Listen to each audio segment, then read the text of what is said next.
स्वागत है सभी का। दोस्तों हम लोग आज बात करेंगे बीएसएससी सीजीएल की, है ना। इसकी वैकेंसी आने वाली सभी को पता है और ठीक ठाक पोस्ट पे आने वाली है। तो इसकी वैकेंसी और जो पोस्ट है, सुनने में आ रहा है कि बहुत अच्छा खासा पोस्ट होने वाला है। और जो इसका जो सबसे क्रीम पोस्ट है सीजीएल का, बिहार सीजीएल जिसको कहते हैं ना, बीएसएससी सीजीएल, सचिवालय सहायक इसमें सबसे क्रीम पोस्ट होता है। और सुनने में आया कि इसमें ठीक ठाक वैकेंसी है और चुनावी साल है, सबको पता है। और इसमें आपको जितना जल्दी हो सके, मुझे लगता है कि जनवरी में इसकी वैकेंसी आने की पूरी संभावना है। तो आइए इससे संबंधित हम लोग सब कुछ बात करेंगे। क्या क्वालिफिकेशन है, क्या पोस्ट मिल सकता है, सैलरी कितनी मिलती है ना, इसका सिलेबस क्या है, इसका पैटर्न क्या है, सभी चीज़ों पे हम लोग बात करते हैं। तो सबसे पहले अगर मैं बात करूं तो देखिएगा कि आपको इससे पाने के मतलब विश्वविद्यालय से स्नातक, फिर वही ग्रेजुएट। जैसे आपको देखिएगा कि मैंने बताया था कि जैसे हमारा एसआई हो गया, बीपीएससी हो गया, या शिक्षक में तो चलिए एक दो पोस्ट और भी मतलब सर्टिफिकेट और भी रिक्वायरमेंट होता है।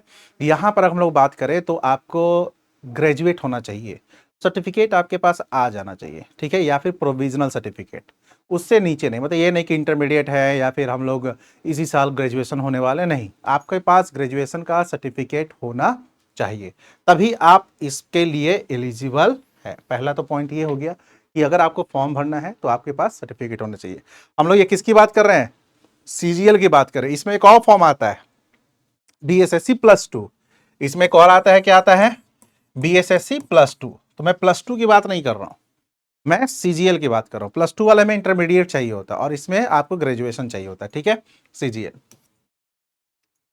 अब इसमें एज क्या होता है? देखिए, इसमें जो एज होता है वो आपको जनरल का 21 से 37, अगर महिला जनरल है तो 40 साल तक, ठीक है, ध्यान रखिएगा। मेल है तो 37 साल, फीमेल है तो 40 साल। ईडब्ल्यू से में भी सेम है। ओबीसी में आपको दोनों में 40-40 साल है, ठीक है। एससी में 42 साल है दोनों में, ठीक है। और एसटी में जो है आपको 42 साल, यानी मिनिमम आपका कितना एज होना चाहिए? 21।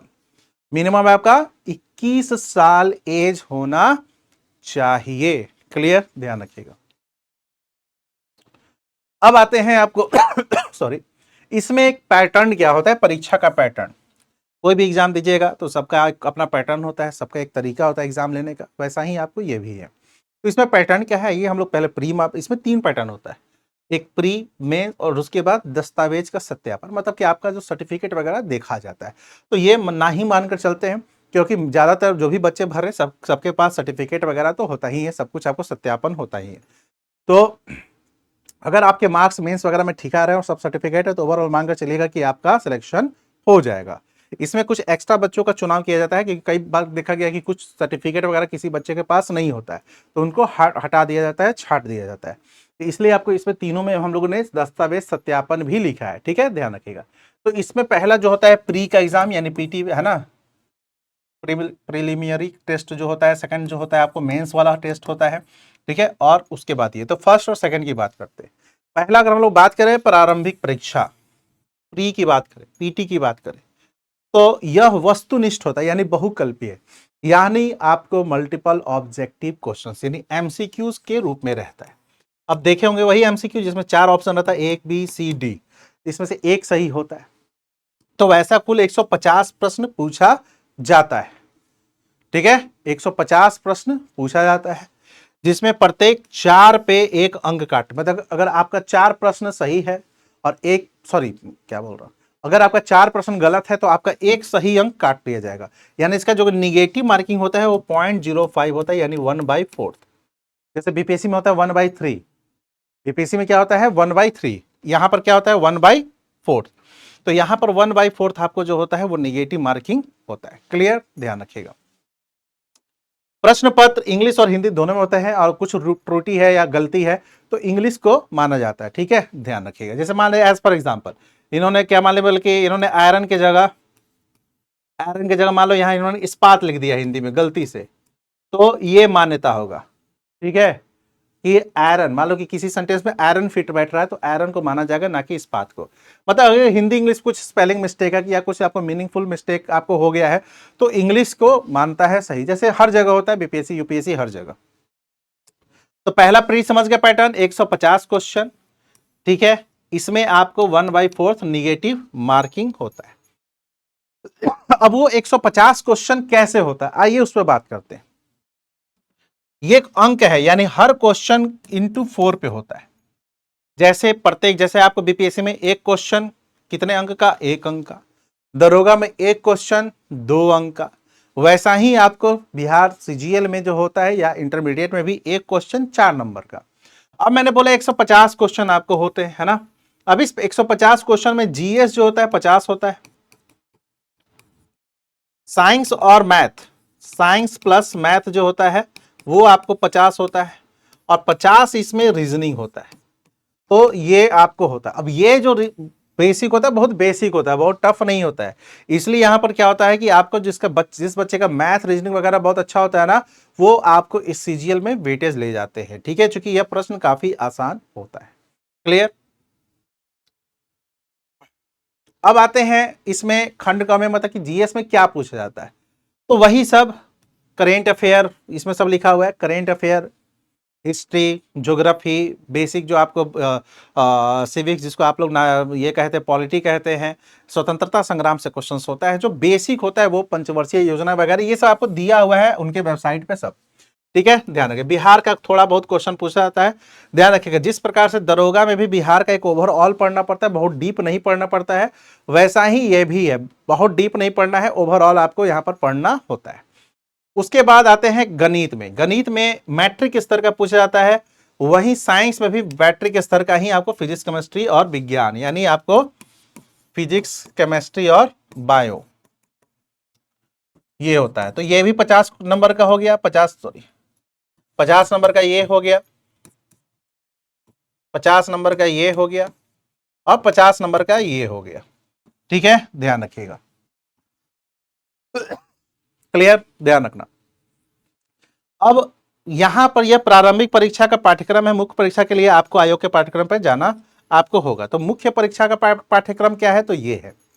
प्री निकाल लिए, कट ऑफ आया, कट ऑफ जो भी होगा ABCD जो भी आपको कट ऑफ आया, आप कट ऑफ पार कर गए। हाँ, ये भी ध्यान रखिएगा, इसमें जो आपको टाइम दिया जाता है वो 2.25 घंटे का टाइम दिया जाता है। कितना दिया जाता है, 2.25 घंटे, क्योंकि यहाँ पर वो सब लिखना होता है इनके OMR वगैरह में, वो सब आपको हैंड राइटिंग वगैरह कुछ कुछ लिखना होता है, तो 15 मिनट उसके लिए अलग से दे दिया जाता है। क्लियर, ध्यान रखिएगा। अब आता है मेंस। प्री पास कीजिएगा तो मेंस में देखिएगा 2 पेपर होता है, और इसमें भी आपको कितना नंबर दिया जाता है, आपको समय, तो 2 घंटा 15 नंबर का, ठीक है। तो 2 घंटा 15 मिनट का, उसमें आपको वही 1/4 निगेटिव मार्किंग होता है, और जो मिनिमम क्वालिफाइंग, अब जैसे हिंदी में 400 में, तो इसका 30% लाना होगा तो आप क्वालिफाई कर जाएंगे, ठीक है, ध्यान रखिएगा। पेपर 2 में इसमें भी वही होता है, जीएस, साइंस, और आपको सेम पैटर्न होता है जैसे आपको प्री होता है वैसा ही। इसमें एक आपको मिनिमम दे दिया जाता है कि इतना नंबर लाइएगा तो पास होइएगा, उसका इसका कोई आधार नहीं होता है। मेन आधार यही है कि इसमें भी मेंस में 2 पेपर होता है, एक होता है सामान्य हिंदी, और एक आपका जो जीएस पेपर चल रहा है वो आपको जीएस पेपर चलता है। ये क्वालिफाई कीजिएगा तो आपको फिर डॉक्यूमेंट वेरिफिकेशन कराना होता है, और वो हो गया तो आपका सिलेक्शन हो गया। अब आइए, इसमें कुछ क्रीम पोस्ट होता है, हालांकि इसमें ग्रुप बी और ग्रुप सी का बहुत सारे पोस्ट का होता है, लेकिन कुछ क्रीम पोस्ट होता है, जिसमें कौन कौन से होता है देखिए। सैलरी जैसे आपको डायरेक्ट ज्वाइंट सेक्रेटरी लेवल का, अगर निदेशक बन गए, आपको संयुक्त सचिव स्तर पर आपको यहाँ पर बन गए, उप सचिव, अपर सचिव, शाखा अधिकारी, सहायक शाखा अधिकारी, जिसको सचिवालय सहायक भी कहते हैं, ठीक है, ये आपको बढ़ते बढ़ते यहां तक चले जाइएगा, ठीक है। आपका सिलेक्शन कहां पर होगा, सीधा असिस्टेंट ब्रांच ऑफिसर के रूप में आपको यहां पर होगा, ध्यान रखिएगा। और इसके अलावा ये सब भी है, ये मतलब कि ग्रेड बी वगैरह वाला जो सेक्शन में आता है ना, वो सब है। आपको पता है कि सचिवालय सहायक जो पोस्ट होता है ना, असिस्टेंट जो ब्रांच आपको सेक्रेटरीट ब्रांच वाला होता है, उसको मिनी IAS कहते हैं, क्योंकि वो एकमात्र ऐसा पोस्ट है जिसमें आपका जो लेवल है, आप एक IAS स्तर पे भी पहुंच सकते हैं, अगर ठीक ठाक एज में आपका सिलेक्शन इसमें हो जाता है। वेतनमान इसका देखिए 48 ग्रेड पे से शुरू होता है, मतलब कि एकदम स्मार्ट सैलरी आपको प्रदान होगा। बीच में तो चर्चा थी कि जो सचिवालय सहायक का जो पोस्ट है वो आपको बीपीएससी में डाल दिया जाएगा, लेकिन बीपीएससी में नहीं डालकर यहीं पर आपको डाला गया है। क्लियर, ध्यान रखिएगा। तो आपको यहां से स्टार्ट होकर यहां पर आपको ये जाएगा, तो पोस्ट बहुत है क्रीम वाला। अब है क्या करें क्या नहीं करें, कौन सी किताब पढ़े, कितने किताब पढ़े, कौन सा, यहां पर सब कुछ है। मतलब अगर आपको मैं बात करूं कि कौन सी किताब पढ़नी चाहिए, कौन सी किताब नहीं पढ़नी चाहिए, तो क्या करें सबसे पहले, आइए हम लोग इस पर बात करते हैं, ठीक है, कि क्या करें सबसे पहले। अगर आपको फॉर्म भरना है तो चलो ठीक है, मान लो कि फॉर्म आ गया और समय बहुत नहीं दिया गया, तो सर क्या करें। देखिए सबसे पहले इसका हमारा सुझाव है कि अगर आप सीजीएल की तैयारी करते हैं तो आपका दो विषय पे कमांड अच्छा होना चाहिए। एक है आपको मैथ और दूसरा है रीजनिंग। मैथ और दूसरा रीजनिंग। यदि ये आपका बहुत वीक है, देखो मैं पहले ये नहीं कहूंगा कि अपना टाइम बर्बाद कीजिए, अगर आपका ये बहुत वीक है, एकदम ही नहीं समझ में आता है कि यार ये क्या ही मैथ है, एकदम जीरो बटा सन्नाटा वाला, तो आपको ये फॉर्म भरने की आवश्यकता नहीं। आपको अपना यहां जान प्राण लगाने की आवश्यकता फिर नहीं, क्योंकि आपको भी ये उतना टाइम नहीं देगा कि फिर आप बेसिक से पढ़िए। अगर मैंने क्या बोला, मैंने बोला एकदम जीरो है, लग रहा है कि यार इससे कुछ होगा ही नहीं, मुझसे मैथ एकदम नहीं हो पाता। ध्यान रखिएगा, पहली बात तो जो बच्चे मैथ एकदम ही नहीं हो पाता है उनसे तो भाई बीपीएससी कैसे निकलेगा। 10 क्वेश्चन प्री में और स्टैटिक 72 नंबर का होता है, कैसे होगा, नहीं होगा ना। तो मैथ रीजनिंग आप लोग पढ़ना शुरू कीजिए। अगर किसी का एज 20 है, 18, 19 है, तो आप लोग अभी से ही मैथ वगैरह पे भी पढ़ना शुरू कीजिए। मैथ वगैरह को एकदम से स्किप नहीं करना है। तो क्या करें, तो सबसे पहले अपने मैथ्स और रीजनिंग पर फोकस करें। जीएस के लिए क्या करें सर, तो जीएस के लिए इसमें आप जानते हैं लूसेंट, देखिए लूसेंट मार्केट में खल्ला था कि बहुत खराब, तो लूसेंट एक रिवीजन नोट्स होता है। आप किसी कोचिंग से पढ़ लीजिए, है ना, जो भी आपका वहां नोट्स बनाएगा तो उसको रिवीजन कीजिए, और साथ ही साथ लूसेंट बुक को रिवीजन आप सीजीएल में करके जरूर जाएं। क्लियर, ध्यान रखें। हालांकि एक बुक वगैरह पे मैं एक डिटेल्स वीडियो लाऊंगा अलग से, तो बट लूसेंट वगैरह को आप कर सकते हैं। साइंस को अलग से कवर कीजिएगा, क्योंकि साइंस लगभग 25 क्वेश्चन पूछता है, ठीक है। आपका मैं बता देता हूं, 50 आपको यहां पर रहता है जीएस, मैथ रहता है 25 लगभग, साइंस रहता है आपको 25, रीजनिंग होता है 50। तो आप सोच लो कि आपको कितना बड़ा वेटेज है आपको इस दोनों में। 75 नंबर केवल मैथ रीजनिंग, और साइंस भी 25 नंबर का अलग से है। यानी अगर पूरे जीएस की बात करूं तो 75 नंबर का जीएस हो जाता है, 75 नंबर का मैथ रीजनिंग। बट साइंस का अलग से 25 क्वेश्चन, जो 50 क्वेश्चन है ना मैथ और रीजनिंग का, मैथ और साइंस का, तो 25 मैथ पूछता है और 25 आपको यहां पर साइंस पूछता है। क्लियर, तो इसको बहुत ही अच्छे से करना है। मैथ में भी ज्यादातर टॉपिक देखिएगा, percentage, work and time, time distance, है ना, प्रॉफिट लॉस, सीरीज वाला जो क्वेश्चंस होता है वो, अर्थमेटिक कुछ बेसिक वाले होते हैं वो, ये सबसे क्वेश्चन ज्यादा पूछे जाने की आपको प्रवृत्ति रही है, नेचर रहा है। रीजनिंग भी बेसिक ही रहा है। आपको प्री पीवाई क्वेश्चन में देखिएगा कि मेरे ही चैनल पे आपको इजी क्रैक एग्जाम पे जाइएगा तो आपको एक सीजी, जैसे वीडियो वाला सेक्शन में जाना, वहां पर सबसे मोस्ट व्यू में होगा, तो वहां सीजीएल का पुराना पेपर है, आप लोग वहां से देख सकते हैं। क्लियर, मोस्ट व्यू वाले में जाइएगा, वहां पर देख सकते हैं। तो आप यहां पर ध्यान रखिएगा। तो आपको क्या करना होगा, तो आपको काम करना होगा, कोई भी सेक्शन यहां पर कमजोर नहीं है, क्योंकि ये नहीं है कि 2-4 नंबर के प्रश्न पूछे जाते हैं।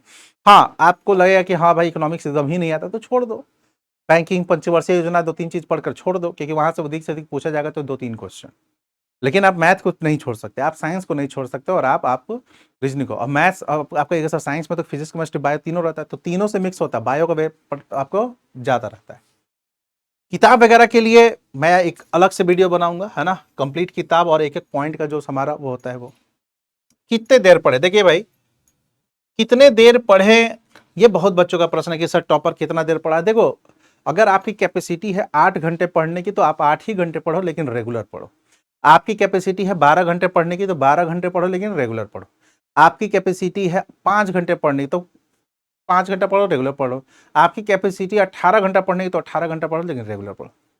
ये हर व्यक्ति पे डिपेंड। जैसे मैं, अगर मुझसे पूछेगा कि एकदम पढ़ने से है, अगर मान लो कि जैसे क्लासेस से 8-9 घंटे चले जाते हैं, फिर पढ़ने का 4-5 घंटे, लेकिन रेगुलर ये होता है, ठीक है, क्योंकि हमें पढ़ाने के लिए पढ़ना होता है, खुद से नया अपडेट होता है, जब तक से हम लोग भी अपडेट नहीं होंगे। आप लोग उस टाइम में मैं 10 घंटे का, लेकिन रेगुलर पढ़ना है, मतलब ये नहीं कि आज 20 घंटा पढ़ लिया और अगले 4 दिन छुट्टी, नहीं। 5 घंटा पढ़ो, लेकिन रेगुलर पढ़ो, तो आप जैसे ही फ्लो में आओगे, कंटिन्यूअस आपको चीजें होगी। निरंतरता बहुत जरूरी है, अगर निरंतर नहीं रहिएगा तो चीजें थोड़ी सी मुश्किल हो जाती है। तो अगर आप ये सब कुछ को कर रहे हैं बहुत सही से, तो आपको कहीं भी परेशान होने की आवश्यकता नहीं है, आप रेगुलर पढ़ाई करो। किस विषय पर कितना समय दे मैंने बता दिया। सबसे ज्यादा आपको रीजनिंग है 50, इस पर थोड़ा सा बनाइए और सबसे बड़ी चीज है प्रैक्टिस बनाइएगा, प्रैक्टिस कीजिएगा इसका दमदार रूप से, क्योंकि आपको 2 घंटा 15 मिनट ही है। टाइम भी देखना होगा आप लोगों को कि कितना टाइम है, 2 घंटा 15 मिनट मात्र। तो प्रैक्टिस, मैं एक वीडियो बनाऊंगा जिसमें बुक और प्रैक्टिस सेट का बताऊंगा कि कौन सा ले लीजिए, वो आपको फायदा होगा। उसके बाद अब मैथ साइंस वगैरह पे दीजिएगा। तो ये आपका मेरे तरफ से सुझाव है। बाकी बुक कौन सा पढ़े, है ना, एक ओवरऑल आपको ये वीडियो है जिसमें आपको एक नॉलेज प्राप्त हो गया होगा सीजीएल के लिए।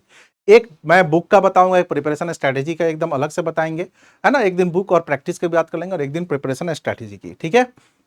तो इस वीडियो में इतना ही है, आप लोग इसको देखिए, है ना। अगर आप लोग को इसको पीवाईक्यू चाहिए होगा तो आप लोग क्वेश्चन तो आप लोग सर्च कर लीजिएगा सीजीएल पीवाईक्यू अभय प्रताप, या फिर इजी क्रैक एग्जाम में ही आपको देखिएगा कि आपको एक वीडियो होगा जो सबसे ज्यादा उस पर चला होगा।